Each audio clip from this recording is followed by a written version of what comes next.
Bonjour. Salam alaikum Toubko. Comment tu t'appelles déjà? Alors moi c'est Lucas. Ok. Bon, c'est un frère malgache, je précise. Bon, j'ai rencontré à la gare et tout ça.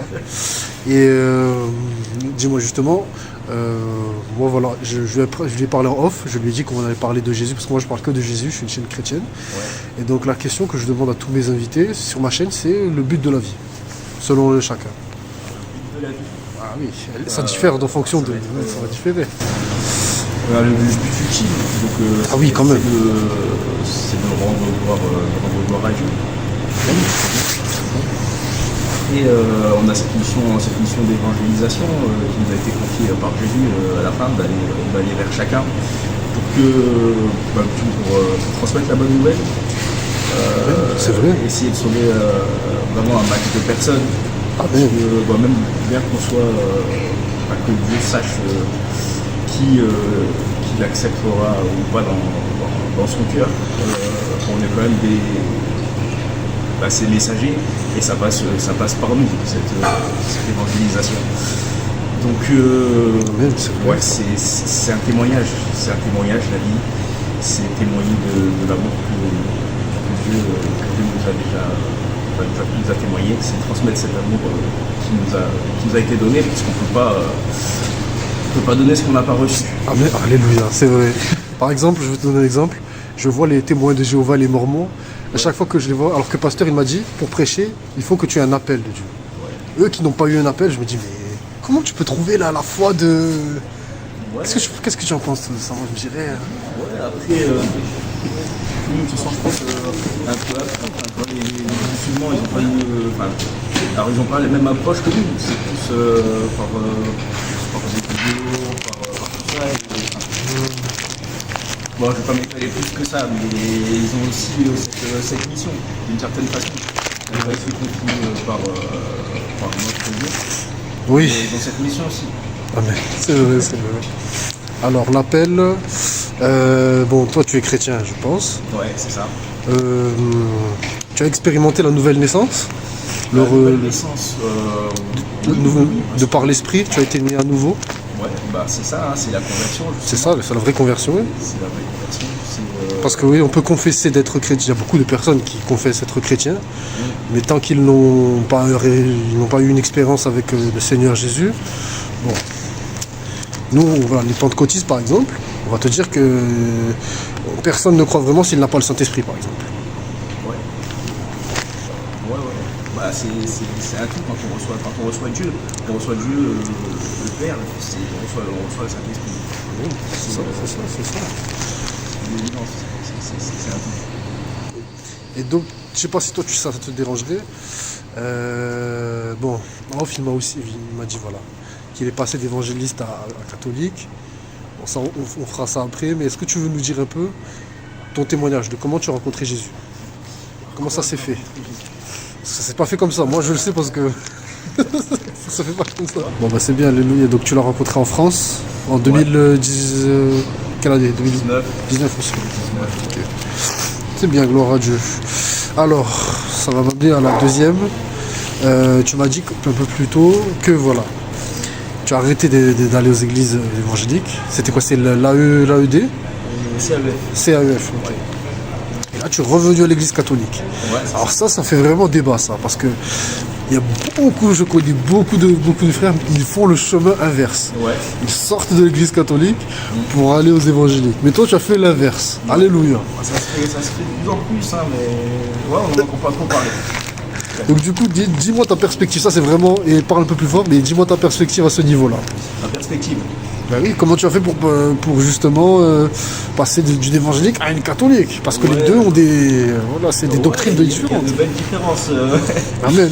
entre les deux. Moi, ça a été un cheminement qui a commencé au moment de mes études. Ouais. Donc j'étais au foyer Sainte-Claire sur Aix-en-Provence. Ok. Et je suis arrivé évangélique assez sur ma foi au final. Et avec beaucoup d'a priori sur l'église catholique, notamment sur ce qui est ce qu'on a tendance à appeler de l'idolâtrie. Amen. Les photos de Jésus, de Marie. Tu sais que dans Exode, c'est interdit ça. Ah, c'est interdit. C'est interdit, oui. Tu ne feras pas aucune image de ce qui est dans le ciel. Ouais, bah après, on a plein de livres en tant qu'évangélique pour les enfants, tout ça. Enfin, Ouais. Du coup, je te laisse continuer. Oui, c'est ça, c'est ça. je pense pas que. Enfin, après, il n'y a pas d'adoration des images, ni des saints. C'est une prière de la même façon qu'on demanderait à nos frères et sœurs, nos frères et sœurs vivants, de prier pour Ah, d'ailleurs, c'est ça. Explique-nous l'intercession. Qui l'intercession. est très catholique, ça. Ça, on le fait Ouais, dans d'accord. toutes les branches orthodoxes le font. Les orthodoxes aussi, ouais. Ouais, les orthodoxes le font. Mais Ouais. protestants, nous, l'approche ne le fait pas. Alors, l'intercession, Allez, vas-y, dis-nous. par où commencer En gros, on considère que nos frères catholiques du passé ne sont pas morts spirituellement, ils sont même bien vivants. Ok. Alors, parce que leur esprit est toujours là Oui, le respect. et Oui. il est auprès de Dieu. Donc avec cette certitude qu'ils sont auprès de lui, pourquoi ne pas leur demander de prier pour nous de la même façon que je pourrais demander à mon frère. Exact. qui est en C'est- face moi, de c'est ce que j'allais te de dire. prier pour moi. Pour nous, on va te dire l'inverse. On va te dire que ça serait mieux de demander à quelqu'un de vivant qui est sur terre. Parce que moi, je suis d'accord qu'ils sont avec Dieu, c'est des saints, donc Ouais. ils ont été réconciliés. Oui, pas de souci avec ça. Mhm. Donc quand même, je préférerais quand même que ce soit un vivant qui prie pour moi, plutôt que quelqu'un qui est déjà mort, Ouais, alors après, c'est quoi un vivant? qui respire, qui est sur terre, qui est sur terre. Ouais, mais mon frère, par exemple, qui vit secrètement dans le péché, par exemple. Ah, Est-ce que c'est amen, pas amen, amen. plus mort au final que celui qui est mort en ayant suivi Christ? Donc, c'est pas plus mort. Amen, amen. Ah, ça c'est pas mal ça. Hein. Je m'attendais. Ouais, c'est vrai que c'est pas mal. Ok. Ben les points comme ça.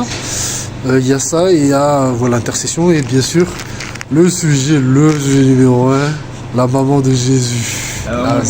La maman Ouais, de bon, Jésus. on va en parler longtemps. On va en parler longtemps. Ma tante est catholique. Moi, quand je lui dis ça, je te dis le résumé, je lui dis, nous, on adore Marie, pas de problème, on l'adore et tout. Ouais. On va pas la saluer ni passer par elle. Dis-nous, d'un point de vue catholique, qu'est-ce qu'il en est? Bah, dis-nous alors sur la Vierge. On l'adore, nous, on respecte, bien sûr, c'est la maman de Jésus, bien sûr. On ne va pas la saluer ni l'adorer. Nous, on l'adore pas, on adore que Dieu. Amen. Mais c'est la mère, c'est la mère de Jésus. Faut se dire qu'elle a porté Dieu. Oui. Donc je pense que elle a un lien particulier avec lui et qu'elle l'a connu mieux que quiconque. Donc Oui, c'est vrai. Donc oui, on pense qu'elle a ce lien vraiment particulier avec Jésus fait homme. Il y a aussi le fait qu'elle n'ait pas péché, ça c'est catholique ça aussi. Hein. Ça, pareil, sur la scriptura, on reste dans les scriptures, c'est pas dans les scriptures tout ça. Hein. Ouais, après, Comment on peut affirmer ça? Ouais, il y a la tradition. Voilà, ça c'est la tradition, ça c'est pharisien tout ça. Ah, pharisien, je suis pas sûr. Hein. Bah, c'est pas marqué, personne ne... C'est pas marqué. Le seul qui a pas péché c'est qui? Ah, c'est Christ. Mais Après, nous on croit que Jésus a été, Marie pardon, a été préservée justement pour pouvoir accueillir le Christ. oui, elle a été préservée, c'est-à-dire elle était pure avant la naissance de Jésus. D'ailleurs, elle n'avait eu aucune relation ni rien du tout. Par contre, après, elle a eu encore des enfants, elle a vécu sa vie, voilà, quand même. Je pense qu'elle a vu quelques parties de Jean Banlé. Hein. Je l'adore, je l'adore, on va pas me... Voilà, elle a vécu quand même. Elle a vécu. On va pas dire qu'elle a plus jamais rien fait de... Ah, ça c'est... Plus de péché. Ouais. Ouais, non. C'est partie de le sujet qui fait le plus, voilà, on continue sur la Vierge et tout ça. Il y a le péché immaculé. Immaculée Conception, ouais. Ouais, c'est ça. Mais bon, voilà, comme tu m'as dit, ça pourrait être long. Ouais, ça pourrait être très Et donc, qu'est-ce qui t'a amené, toi, a changé, de passer d'évangéliste à catholique, en gros? Qu'est-ce qui m'a poussé? Oui, a changé complètement de doctrine. Ouais, alors c'est du coup, en tout premier lieu, le fait qu'on ait beaucoup d'a priori, d'idées préconçues sur le catholicisme. En creusant, on voit qu'on est pas mal à côté. Et je trouve que l'inverse est aussi vrai. Les catholiques ont beaucoup d'a priori sur les évangéliques aussi. Je vais te dire une expérience. Ouais.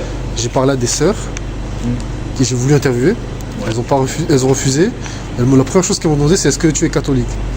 Et j'ai dit non. Ouais. Si j'aurais dit oui, je me dis si j'aurais dit oui, peut-être elles auraient accepté. Mais continue, tu parlais voilà, de la vision des catholiques sur les évangéliques. Ouais. Après, je sais qu'il y a un gros travail qui est fait maintenant du côté catholique. Il y a l'œcuménisme. Ouais, c'est quoi ça? Qui se met en place. Alors, J'ai entendu. L'idée, c'est d'ouvrir le dialogue entre les différentes entre les branches. Oh, alléluia. Soit orthodoxe, soit protestant. Ouais. Et de mettre un peu en commun tout ce qu'on a de meilleur. Pourquoi pas un jour réussir à faire ce qui est prévu en fait. Bah oui, avoir une seule église. Amen. C'est triste. Moi je trouve qu'on adore le même Dieu. Ouais, bah oui, totalement. On a, même si voilà, je vais pas te mentir, beaucoup de mes frères, voilà, moi je suis très ouvert d'esprit. Ma tante est catholique, elle est catholique sauvée en plus, donc elle connaît Jésus. Ouais. Je sais que il peut y avoir la lumière dans l'un comme de l'autre. Je vais pas, mais voilà, il y a certains de mes frères, si je ne leur parle de l'église catholique, ils vont me dire ah non c'est les ténèbres. Qu'est-ce que tu dirais à ça? Je vais dire ah, les catholiques c'est les ténèbres parce qu'ils font de l'idolâtrie, ils font je sais pas quoi. Non, parce que ça encore c'est une idée préconçue. Ouais. C'est une idée préconçue, l'idolâtrie. Il n'y a pas de ça chez nous. L'idolâtrie, la confession. Il y a toujours des catholiques qui vont idolâtrer parce qu'ils n'ont pas eu forcément un très bon enseignement. Ouais. Parce que c'est quelque chose qui n'a pas été très mis en place dans les générations précédentes. Ouais. Beaucoup de catholiques ont pratiqué, je pense, juste par culture, sans vraiment approfondir la foi. Et du coup, forcément, une foi qui est incomplète, on va dire ça comme ça. Ok. Donc, ouais, on peut trouver de l'idolâtrie chez certains catholiques, mais si on creuse bien, beaucoup de vidéos qui ont été faites pour ça, enfin, il suffit de chercher un petit peu. Ouais. Faut se poser les questions, voilà. Ah bien, tu as raison. Parce que voilà, ça va des deux côtés de toute façon. Ça va des deux côtés. Ça va des deux côtés. On peut trouver Bon, moi je vais te dire, ce qui me dérange moi perso, ce n'est même pas l'idolâtrie parce que voilà, je connais ma tante elle est catholique, donc elle dit la même chose que toi. Mais la louange, j'aime pas ça, c'est trop gnangnan. La louange. Nul, ça reste nul, espèce de maïs. Debout, reste assis. Oh, c'est nul, dis-moi, défends-moi la louange. Nous on bouge avec dans les. Ouais, nous aussi on peut bouger. Après c'est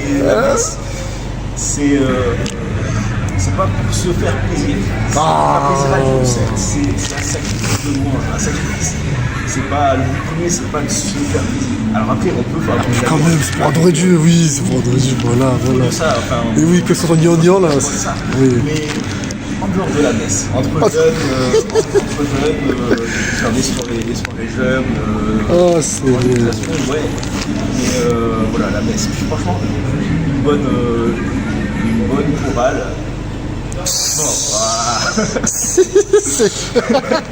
Une belle chorale. Oh, Seigneur. Ben voilà,